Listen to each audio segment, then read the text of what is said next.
എന്തിൻ്റെ കൂടെയും കോമ്പിനേഷൻ ആയിട്ടുള്ള നല്ല ടേസ്റ്റിലുള്ള നല്ല ക്രീമി ആയിട്ടുള്ള ഒരു അടിപൊളി മട്ടൻ കുറുമയുടെ റെസിപ്പിയാണ് കേട്ടോ ഇന്ന് ഷെയർ ചെയ്യുന്നത്. ഈസി ആയിട്ട് ഉണ്ടാക്കിയെടുക്കാൻ പറ്റിയിട്ടുള്ള ഒരു മട്ടൻ കുറുമയാണിത്. അപ്പോൾ നമുക്കിത് എങ്ങനെയാണ് റെഡിയാക്കി എടുക്കുക എന്നുള്ളത് നോക്കാം. അപ്പോൾ നമ്മൾ കുക്കറിലാണ് ഈ ഒരു കുറുമ റെഡിയാക്കി എടുക്കുന്നത്. അപ്പോൾ അതിന് തന്നെ കുക്കർ സ്റ്റൗവിൽ വെച്ച് കൊടുത്തിട്ട് അതിലേക്ക് ഒരു 2 ടേബിൾ സ്പൂൺ വെളിച്ചെണ്ണ ചേർത്ത് കൊടുത്തിട്ടുണ്ട്. വെളിച്ചെണ്ണ തന്നെ വേണം കേട്ടോ. നമ്മൾ മട്ടൻ കുറുമയൊക്കെ വെക്കുന്ന സമയത്ത്, ചിക്കൻ ആണെന്നുണ്ടെങ്കിലും കുറുമ വെക്കുന്ന സമയത്ത് എപ്പോഴും നമ്മൾ വെളിച്ചെണ്ണ ഉപയോഗിക്കണം. ഇനി ഇതിലേക്ക് ഒരു ഏലക്കായയും അതുപോലെ ചെറിയ 3 കഷ്ണം പട്ടയും ഒരു 3 ഗ്രാമ്പുവും ചേർത്ത് കൊടുത്തിട്ടുണ്ട്. അതുപോലെ തന്നെ ഒരു 1/2 ടീസ്പൂൺ പെരിഞ്ജീരകവും കൂടെ ചേർത്ത് കൊടുത്തിട്ട് ഇതൊന്ന് വഴറ്റിയെടുക്കാം. ഇതൊന്ന് ചെറുതായിട്ട് മൂത്ത് വന്നാൽ മതി. ഇതൊന്ന് മൂത്ത് കഴിഞ്ഞതിന് ശേഷം പിന്നെ അതിലേക്ക് വെളുത്തുള്ളിയും ഇഞ്ചിയും പച്ചമുളകും കൂടെ ചതച്ചെടുത്തത് ഒരു 1/4 കപ്പ് ഉണ്ട്. അപ്പോൾ ഒരു 5-6 വെളുത്തുള്ളിയും അതുപോലെ ഒരു 1.5 ഇഞ്ച് നീളത്തിലുള്ള ഒരു പീസ് ഇഞ്ചിയും പിന്നെ ഒരു 3 പച്ചമുളകുമാണ് കേട്ടോ ഞാൻ എടുത്തിട്ടുള്ളത്. അപ്പോൾ അതും കൂടെ ചേർത്ത് കൊടുത്തിട്ട് നന്നായിട്ടൊന്ന് വഴറ്റി കൊടുക്കാം. ഇത് വഴറ്റി നന്നായിട്ട് എണ്ണ തെളിഞ്ഞ് വരണം കേട്ടോ. അതിൻ്റെ ഒരു ഫ്ലേവർ നന്നായിട്ട് കിട്ടാൻ വേണ്ടിയിട്ടാണ് നമ്മളിത് ആദ്യം തന്നെ ചേർത്തിട്ട് വഴറ്റിയെടുക്കുന്നത്. അപ്പോൾ ഇതുപോലെ ഒന്ന് വഴറ്റി എണ്ണയ്ക്കൊന്നും ഇങ്ങനെ ഇതുപോലെ തെളിഞ്ഞ് വരുന്ന സമയത്ത് നമുക്ക് ഇതിലേക്ക് ഒരു സവാള ഇതുപോലെ അരിഞ്ഞത് ചേർത്ത് കൊടുക്കാം. സവാള ഒരുപാട് വേണ്ട, ഒരു ചെറിയ സവാള ഞാൻ എടുത്തിട്ടുള്ളൂ കേട്ടോ. അപ്പോൾ അത് ചേർത്ത് കൊടുക്കുന്നുണ്ട്. അതുപോലെ തന്നെ പാകത്തിനുള്ള ഉപ്പും ചേർത്ത് കൊടുത്തിട്ട് ഇതൊന്ന് നന്നായിട്ട് വഴറ്റി കൊടുക്കാം. സവാള ഇതുപോലെ ഒന്ന് ചെറുതായിട്ട് വഴറ്റിയെടുത്തതിന് ശേഷം ഒന്ന് ട്രാൻസ്പെറൻ്റ് ആയി വന്നാൽ മതി കേട്ടോ. ഒരുപാട് അങ്ങ് കുഴഞ്ഞു പോകുന്നു വേണ്ട.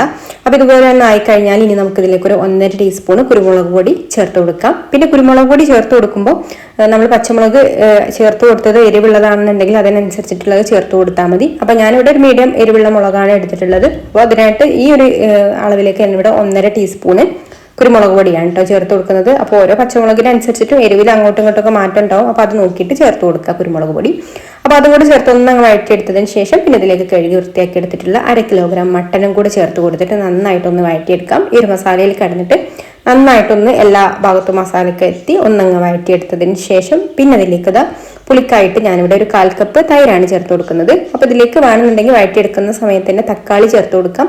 അപ്പോൾ വൈറ്റ് കളർ കിട്ടാൻ വേണ്ടിയിട്ടാണ് കേട്ടോ നമ്മൾ തക്കാളി ഒഴിവാക്കുന്നത്.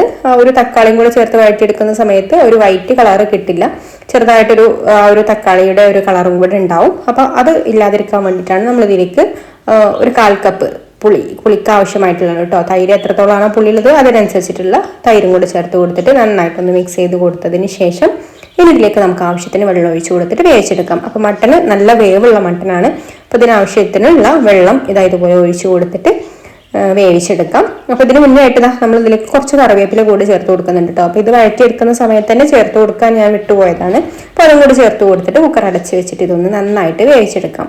പിന്നെ വേവാൻ എടുക്കുന്ന സമയം അങ്ങോട്ടും ഇങ്ങോട്ടൊക്കെ മാറ്റുണ്ടാവും നമ്മുടെ മട്ടൻ്റെ മൂപ്പ് അനുസരിച്ചിട്ട്. അത്യാവശ്യം നല്ല മൂത്ത മട്ടനായതുകൊണ്ട് ഞാൻ കുറച്ച് കൂടുതൽ സമയം തന്നെ വെച്ച് വേവിച്ചെടുക്കുന്നുണ്ട്.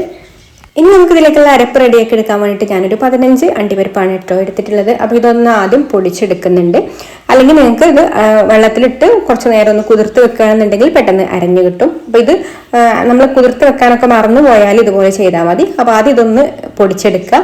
എന്നിട്ട് ആ ഒരു പൊടിയിലേക്ക് നമുക്ക് ഒരു 1/4 കപ്പ് തേങ്ങ ചിരവിയത് ആവശ്യത്തിന് വെള്ളം ഒഴിച്ചു കൊടുത്തിട്ട് നല്ല ഫൈനായിട്ടൊന്ന് അരച്ചെടുക്കാം കേട്ടോ. ഒട്ടും തന്നെ തരികളൊന്നും ഇല്ലാതെ നല്ല ഫൈനായിട്ട് വേണം കുറുമയിലേക്ക് അരച്ചെടുക്കാൻ വേണ്ടിയിട്ട്.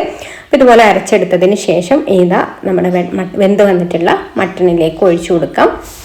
ഇതിൻ്റെ കൂടെ തന്നെ ഗ്രേവിക്കനുസരിച്ചിട്ട് ആവശ്യമായിട്ടുള്ള വെള്ളം കൂടെ ചേർത്ത് കൊടുക്കാം. അതുപോലെ തന്നെ ഉപ്പ് ചെക്ക് ചെയ്ത് നോക്കിയിട്ട് ഈ സമയത്ത് പാകത്തിലുള്ള ഉപ്പും കൂടെ ചേർത്ത് കൊടുത്തിട്ട് ഒന്നങ്ങ് തിളപ്പിച്ചെടുക്കാം. ഇനി നമുക്കിതിലേക്ക് ഫ്ലെയിം ഓഫ് ആക്കിയിട്ട് കുറച്ച് മല്ലിയില ഇതുപോലെ ഒന്ന് വെതറി കൊടുക്കുന്നുണ്ട്. അതുപോലെ തന്നെ ഇനി ഫ്രഷ് ക്രീമാണ് ചേർത്ത് കൊടുക്കുന്നത്. ഒരു 1/4 കപ്പ് ഫ്രഷ് ക്രീമും കൂടെ ഒഴിച്ചു കൊടുക്കുന്നുണ്ട്. നല്ലൊരു ടേസ്റ്റാണ് കേട്ടോ ഫ്രഷ് ക്രീം ഒഴിച്ചു കൊടുക്കുമ്പോൾ. അതുപോലെ തന്നെ നല്ലൊരു ക്രീമി ആയിട്ടുള്ള ഒരു ലുക്കും അതുപോലെ നല്ലൊരു കളറും ഒക്കെ കിട്ടും കേട്ടോ. അപ്പോൾ ഫ്രഷ് ക്രീമിന് പകരം നിങ്ങൾക്ക് വേണമെന്നുണ്ടെങ്കിൽ നല്ല കട്ടി തേങ്ങാപ്പാൽ ഒഴിച്ചു കൊടുത്താലും നല്ല ടേസ്റ്റ് തന്നെയാണ്. അപ്പോൾ അത് ഇത്രയേ ഉള്ളൂ, നമ്മുടെ അടിപൊളിയായിട്ടുള്ള മട്ടൻ കുറുമ റെഡി ആയിട്ടുണ്ട്. ഇഫ്താറിൻ്റെ സമയത്തൊക്കെ ഉണ്ടാക്കിയെടുക്കാൻ പറ്റിയിട്ടുള്ള ഒരു റെസിപ്പിയാണ്. ട്രൈ ചെയ്ത് നോക്കിക്കോളൂ. ഇഷ്ടമായിട്ടുണ്ടെങ്കിൽ ലൈക്ക് ചെയ്യാനും ഷെയർ ചെയ്യാനും ചാനൽ സബ്സ്ക്രൈബ് ചെയ്യാനും ഫേസ്ബുക്കിലാണ് കാണുന്നതെന്നുണ്ടെങ്കിൽ പേജ് ഒന്ന് ഫോളോ ചെയ്യാനും കൂടി മറക്കല്ലേ. അപ്പോൾ ഇനി മറ്റൊരു നല്ല റെസിപ്പിയുമായിട്ട് അടുത്ത വീഡിയോയിൽ കാണാം. താങ്ക്